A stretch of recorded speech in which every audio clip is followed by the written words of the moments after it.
Welcome to IG media. So మోకాలలో గుజ్జు జరిగిపోయిందని చాలా మంది చెప్తూ ఉంటారు. అసలు ఏంటి ఈ సమస్య, ఎందుకు వస్తుంది, ఎవరిలో మనం చూస్తాము, మరి హెర్బల్ మెడిసిన్ వైద్య విధానం ద్వారా దీనికి చెక్ పెట్టవచ్చా, వివరాలు తెలుసుకుందాం.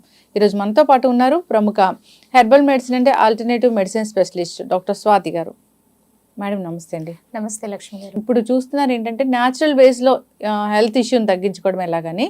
సో మోకాల్లో గుజ్జు జరిగిపోయిందని చాలా మంది కంప్లైంట్ చేస్తూ ఉంటారు.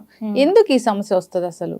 ఓకే, ఇప్పుడు మోకాళ్ళ నొప్పులు అనగానే ఫస్ట్ మనం గమనించుకోవాల్సింది ఏంటంటే పేషెంట్స్ మనకు చెప్తారు, ఎవరైతే దీని నుంచి సఫర్ అవుతూ ఉంటారో మోకాళ్ళు నడుస్తున్నప్పుడు బాగా నొప్పిగా ఉంది, స్వెల్ అవుతూ ఉంటాయి మోకాళ్ళ చుట్టూరు, అలాగే వాళ్ళకి మెట్లెక్కి దిగాలన్నా కష్టంగా ఉంటుంది. ఫిజికల్ మూమెంట్ అనేది చాలా దెబ్బతింటుంది. దీనికి మెయిన్ కారణం ఏంటంటే ఏదైతే మోకాళ్ళ ఒక స్ట్రక్చర్లో మధ్యలో మనకి ఏదైతే గుజ్జులాగా పనిచేస్తుందో లిక్విడ్, అది డ్రై అవుతూ వస్తుంది. దీనికి చాలా కారణాలు ఉంటాయి. ఎందుకు డ్రై అవుతుంది అనేది తెలుసుకుని దాని జాగ్రత్తలు తీసుకోవాలి. ఇప్పుడు చిన్న వయసు 20 ఏళ్ళు అనుకోండి, 30 ఏళ్ళు 40 ఏళ్ళు వచ్చేటప్పుడు ఇవన్నీ స్టార్ట్ అవుతూ ఉంటాయి. ఎప్పుడైతే మీకు కొంచెం పెయిన్గా అనిపిస్తుందో, మొబిలిటీలో కష్టంగా ఉంటుందో అప్పుడే మనం జాగ్రత్త తీసుకోవాలి. సో దీనివల్ల ఏమవుతుందంటే ఇది ఒకటే కారణం కాదు, అదర్ హెల్త్ ఇష్యూస్ ఉన్న వాళ్ళకి కూడా ఇటువంటి ప్రాబ్లమ్స్ వస్తాయి. ఆస్టియో ఆర్థరైటిస్ అని దాంట్లో కూడా మనకి ఈ సైనోవియల్ ఫ్లూయిడ్ అని ఉంటుంది, అది చాలా ఇంపార్టెంట్ అనమాట. అది ఎప్పుడైతే తగ్గుముఖం పడుతుందో అప్పుడు ఇలాంటి ప్రాబ్లమ్స్ అన్నీ స్టార్ట్ అయిపోతూ ఉంటాయి. బేసిక్గా ఇక్కడ మనకి ఇంకొకటి ఏంటంటే మోకాళ్ళ నొప్పులు వచ్చినప్పుడు ఓన్లీ మోకాళ్ళ నొప్పులు ఒకటే కాదు ప్రాబ్లం, దాంతోపాటు ఏం కాంప్లికేషన్స్ పెరుగుతాయో అనేది బెంగ ఉంటుంది. అన్నిటికన్నా ముఖ్యం బాడీ వెయిట్. బాడీ వెయిట్ని పెరగకుండా కాపాడుకోవడానికి పాపం ఫుడ్ కూడా తగ్గించుకుంటూ వచ్చేస్తుంది. అది తగ్గించుకోవడంలో తప్పలేదు, కానీ అక్కడ న్యూట్రిషన్ ఫాలో అవ్వరు. ఎప్పుడైతే మనం న్యూట్రిషన్ ఫాలో అవ్వమో ఆల్రెడీ ప్రాబ్లం ఉంది, అది ఇంకా దెబ్బతింటూ వస్తుంది. సో అందుకని మనము తీసుకోవాల్సినటువంటి జాగ్రత్తలు చాలా ఇంపార్టెంట్. ఏంటంటే మన ఫుడ్ డయట్ని చేంజ్ చేసుకోవాలి. డయట్లో ఎలాగంటే మీకు మోకాళ్ళకి నేను చెప్తానండి, అక్రూట్ ఉంది కదా, అక్రూట్ అయితే అద్భుతంగా పనిచేస్తుంది. ఎవరికైతే ఇప్పుడిప్పుడే మోకాళ్ళ నొప్పి స్టార్ట్ అయింది లేదా 2-3 ఏళ్ళ నుంచి కూడా మోకాళ్ళ నొప్పి ఉంది అనేటటువంటి వారు ఏం చేయాలంటే డైలీ ఒక 5 నుంచి 8 అక్రూట్స్ నైట్ నానబెట్టేసి రాత్రి పొద్దున్నే ఖాళీ పొట్టతో మంచిగా చివ్ చేసి తింటే దాంట్లో ఉన్నటువంటి న్యూట్రిషన్ వాల్యూ ఏం చేస్తుంది అంటే మీ మోకాళ్ళ నొప్పికి సంబంధమైనటువంటి ఇన్ఫ్లమేషన్ని తగ్గిస్తుంది, వాపుని తగ్గిస్తుంది, పెయిన్ని తగ్గిస్తుంది. అలాగే లిక్విడ్ ఏదైతే తగ్గుతుందో దాన్ని మళ్ళీ రీజనరేట్ అయ్యేలాగా చేస్తుంది. ఎప్పుడైతే మీకు ఫ్లూయిడ్ తగ్గుతుందో మళ్ళీ కార్టిలేజ్ కూడా దెబ్బతింటది. సో అక్కడి వరకు వెళ్లకుండా మనల్ని కాపాడుకోవచ్చు ఇలాంటి చేంజెస్ చేయడం వల్ల. ముందుగానే కొంచెం సిమ్టమ్స్ కనిపిస్తానే ఫాలో అయితే మంచిది. ఫస్ట్ ఫాలో అయితే వాళ్ళకి కంపల్సరీ 1.5 మంత్ వాళ్ళని ఒక్కరోజు కూడా మానకుండా చేయమనండి, మంచి రిజల్ట్స్ వాళ్ళే చూస్తారు. అరే చెప్పారు కదా 4 రోజులు పాటించి ఇంకా తగ్గలేదు అని అంటే కుదరదు. మనం మినిమం 1.5 మంత్ దాన్ని రెగ్యులర్గా తీసుకుంటూ ఉంటే మన నీలో చేంజెస్ మనమే గమనిస్తాం. అండ్ అందరికీ తెలిసిందే జాయింట్స్ అనేది ఎక్కువ దాని హెల్త్ కాల్షియం మీద డిపెండ్ ఉంటుంది. సో మనం తీసుకునే ఫుడ్స్లో కాల్షియం అనేది మనం చూసుకోవాలి. నువ్వులు, సజ్జలు ఇవన్నీ కాల్షియంలో చాలా రిచ్ అండి. సో అలాంటి ఫుడ్ ఇప్పుడైతే ఒకప్పుడు డాక్టర్ గారు చెప్తేనే తెలుసుకునేటటువంటి రోజులు ఉండేవి. ఇప్పుడు మన చుట్టూరా ఉండేటటువంటి టెక్నాలజీ కాల్షియం దేంట్లో ఎక్కువ ఉంటుంది అని మీరు జస్ట్ గూగుల్లో కొడితే మీకు ఒక 10-15 ఐటమ్స్ అన్న వస్తాయి. దాంట్లో మనం 3-4 సెలెక్ట్ చేసుకొని ప్రతిరోజు మన ఫుడ్లో అలవర్చుకుంటే ఈ ప్రాబ్లం అనేది మనకి చాలా అంటే చాలా వరకు మనల్ని మనం రికవరీ చేసుకోవచ్చు. అలాగే బోన్ హెల్త్కి ఇంకొకటి చాలా ఇంపార్టెంట్ ఏంటంటే వైటమిన్ డి. అంటే మనం తినే ఫుడ్స్లో ఏది మీరు మార్పులు చేసుకున్నా కూడా మన బాడీకి కావాల్సినటువంటి వైటమిన్ డి అనేది దొరకడం కష్టం. సో దానికి చేయాల్సింది చాలా ఇంపార్టెంట్ అంటే సన్లైట్. సన్లైట్లో అట్లీస్ట్ మార్నింగ్ మనం 15 to 20 minutes ఆ సన్లైట్ని తీసుకోగలిగితే చాలా చేంజెస్ ఉంటాయి. పర్టికులర్గా ఎవరైనా సరే జాయింట్ ఇష్యూస్, ఒక మోకాళ్ళే కాదండి, ఇప్పుడు దాంట్లో రకరకాలు ఉన్నాయి. రొమటైడ్ ఆర్థరైటిస్ ఉంది, అన్ని జాయింట్స్లోని ప్రాబ్లం ఉంటుంది, వాళ్ళకి ఇన్ఫ్లమేషన్ అయిపోతుంది. అలాగే గౌట్ ఆర్థరైటిస్, యూరిక్ యాసిడ్ పెరిగిపోవడం, ఇవన్నీ జాయింట్ ఇష్యూసే. సో జాయింట్స్కి సంబంధించిన ఏ ఇష్యూ అన్నా ఉండనివ్వండి, వాళ్ళకి ఫస్ట్ కావాల్సింది సన్లైట్. అలాగే మనం ఫుడ్లో కాల్షియం మిల్క్లో కూడా ఎక్కువగా ఉంటుంది కదా, చిన్న చిన్న చేంజెస్ అట్లీస్ట్ మనం డే టు డే మన రొటీన్ని మార్చుకుంటే చాలా వరకు మనకి న్యూట్రిషన్ డెఫిషియన్సీ అసలు మెయిన్ రీజన్ అనేది అన్ని రోగాలకి.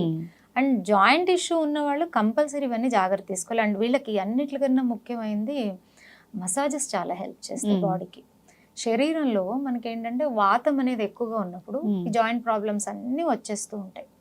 ఏమి లేదు, మనకు మనమే టైం దొరికినప్పుడు నువ్వుల నూనె, ఆవ నూనె అలాంటివి తీసుకొని మంచిగా మన చేతుల్ని మన కాళ్ళని మసాజ్ చేసుకుంటూ ఉంటే సర్క్యులేషన్ బాగా అవుతుంది. ఇప్పుడు మొత్తం శరీరం అంతా మనం మసాజ్ తీసుకోవడానికి టైం ఉండదండి, ఓన్లీ పాదాన్ని తీసుకోవచ్చు. ఒక పాదం మసాజ్ చేయడం వల్ల మీ శరీరం మొత్తం ఆటోమేటిక్గా ఆ మసాజ్ ఒక ఎఫెక్ట్ శరీరం మొత్తం ఉంటుంది అనమాట. సో ఇది వారంలో ఒక్కరోజు చేసుకోవచ్చు కదా. సో ఇలాంటివి చేయాలి.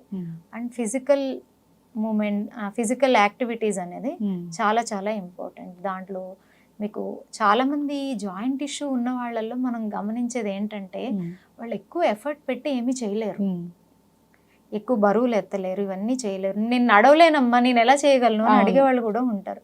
వాళ్ళు కూర్చున్న చోటే చిన్న చిన్న సూక్ష్మ వ్యాయామాలు చేసుకోవచ్చు. సో అలాగే మీకు ఒమేగా రిలేటెడ్ ఫుడ్స్ ఏమైతే ఉంటాయో వాటిని ఎక్కువగా తీసుకోవడం, ఇలాంటివన్నీ చేయడం వల్ల మీకు చాలా వరకు జాయింట్ ఇష్యూస్ నుంచి బయటపడే అవకాశం ఉంది. మీకు ఒక మంచి హోమ్ రెమెడీ చెప్తానండి, చాలా అద్భుతంగా పనిచేస్తుంది. ఇది అందరి ఇంటి దగ్గర ఉండేటటువంటి చెట్టు, పారిజాతం చెట్టు. ఆ పువ్వులు అందరికీ తెలుసు, దాన్ని మనం చేత్తో తీసుకోకూడదు, కింద పడినప్పుడు తీసుకుని అది భగవంతుడికి సమర్పించాలి, అంత పవిత్రమైనది అని. అంటే ముందే వాళ్ళు అనలైజ్ చేశారు దాని ఒక మెడిసినల్ వాల్యూస్.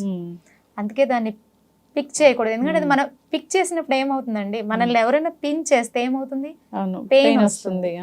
అది పెయిన్ నే తీసేటటువంటి ప్లాంట్ కాబట్టి దాన్ని మనము పిక్ చేయకూడదనే ఉద్దేశంతో గురువులు పెట్టినట్టు ఉన్నారు. సో ఇది ఎలాగంటే ఈ ప్లాంట్ కి లీవ్స్ ఉంటాయి కదా, 8 to 10 లీవ్స్ తీసుకోవాలి. తీసుకుని దాన్ని కొంచెం మంచిగా స్మాష్ చేసేసి దానికి ఒక గ్లాస్ ఆఫ్ వాటర్ యాడ్ చేసి దాన్ని మంచిగా బాయిల్ చేయాలి. బాయిల్ చేసేటప్పుడు కొంచెం జింజర్ని యాడ్ చేయడం వల్ల దాని ఒక మెడిసినల్ వాల్యూ ఇంకా పెరుగుతుంది.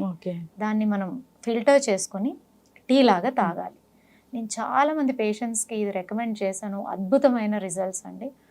ఎవరైతే ఇవన్నీ తీసుకుంటూ ఉంటారో వాళ్ళలో బ్యాక్ పెయిన్ రిలీవ్ అవుతుంది, సయాటిక్ పెయిన్ అని ఉంటుంది, మొత్తం నడుము నుంచి కాలు కింద భాగం వరకు లాగుతూ ఉంటుంది, నడవడానికి కష్టపడుతూ ఉంటారు వాళ్ళకి. ఈ నీ పెయిన్లో ఇది ఎంత అద్భుతంగా పనిచేస్తుంది అంటే ఇది ఆ గుజ్జుని కరగనివ్వదు, ఆ కరిగినటువంటి గుజ్జు బాగా తయారవుతుంది, కార్టిలేజ్ని డ్యామేజ్ అవనివ్వదు, అలాగే ఆ వాపులంతా తీసేస్తుంది, పెయిన్ని రిలీవ్ చేస్తుంది. చాలా అద్భుతమైంది. మనం ఏంటంటే ఓన్లీ జాయింట్ పెయిన్స్ ఉన్న వాళ్ళే కాకుండా వాళ్ళ పేరెంట్స్లో జాయింట్ పెయిన్స్ ఉన్నాయి, ఆపరేషన్స్ చేయించుకుని ఇబ్బంది పడినటువంటి వాళ్ళ పేరెంట్స్ చాలా మంది ఉంటారు కదా, అలాంటి వారు కూడా కొంచెం చిన్న ఏజ్ నుంచే మనం దీన్ని ఒక హర్బల్ టీ లాగా చేసుకొని తీసుకుంటే చాలా అద్భుతమైన రిజల్ట్ ఉంటుంది. సో ఇది సింపుల్, అందరూ చేసుకోవచ్చు. సో ఇది వాడిన తర్వాత వాళ్ళే కమెంట్ చేస్తారు అనుకోండి. సో ఇలాంటి చేంజెస్ మనం తీసుకురావడం వల్ల చిన్న చిన్న ఎక్సర్సైజెస్, నీ స్ట్రెంథనింగ్ ఎక్సర్సైజెస్, డయట్ ని ప్రాపర్ గా ఫాలో అవ్వడం ద్వారా ఇటువంటి ప్రాబ్లమ్స్ లేకుండా మనం హెల్తీగా ఉండొచ్చు. ఖచ్చితంగా మ్యామ్, చాలా చక్కగా చెప్పారు. నిజంగా హెర్బల్ మెడిసిన్ అంటే ఆ మెడిసిన్ పక్కాగా పనిచేస్తుంది అనే ఒకటి నానుడైతే ఉంది. సో ఈ హర్బ్స్ అనేవి ఇప్పటివి కావు, పురాతన కాలం నుంచి వస్తున్నవే. సో ఇప్పుడు ప్రాచీన ఆయుర్వేద గ్రంథాల్లో వీటి గురించి చాలా చక్కగా చెప్పడం కూడా జరిగింది. ఎస్, చక్కటి ఇన్ఫర్మేషన్ అండి. నిజంగా పారిజాతం చెట్టు అంటే చాలా గొప్పది, దానికి చాలా పెద్ద చరిత్రే ఉంది. సో అదొక డివైన్ ప్లాంట్ లాగా చెప్తూ ఉంటారు. సో అలాంటి దాంట్లో మెడిసినల్ వాల్యూస్ అంటే చాలా చక్కగా చెప్పారు. సో వాడుకోవాలని కోరుకుందాం. ఎవరికైనా ఇంకా ఇబ్బంది పెడుతూ ఉన్నప్పుడు ఒక హెర్బల్ మెడిసిన్ స్పెషలిస్ట్ గా మీరు వాటిని తగ్గిస్తారు కాబట్టి కాంటాక్ట్ చేయాలని కోరుకుంటున్నాం. తప్పకుండా. Yes, thank you so much. మేము హర్బ్స్ ని కూడా అంతే స్పెషల్ గా సెలెక్ట్ చేస్తాము. అవును, ఒక నీ పెయిన్ ఉన్న వాళ్ళకి ఒకే ప్రాబ్లం ఉండదండి. సో వాళ్ళకున్న అదర్ ఇష్యూస్ ని కూడా కన్సిడర్ చేసి అప్పుడు వాళ్ళకి సంబంధించిన హర్బ్స్ ని ప్రిపేర్ చేసి ట్రీట్ చేయడం జరుగుతుంది. అప్పుడు మంచి రిజల్ట్స్ ఉంటాయి. ఎస్, డిపెండ్స్ ఆన్ వాళ్ళ మెటబాలిజం, వాళ్ళకి ఎన్నో అదర్ హెల్త్ ఇష్యూస్.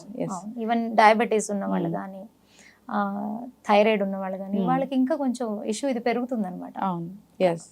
చక్కటి ఇన్ఫర్మేషన్ అండి, ధన్యవాదాలు. Thank you ma'am.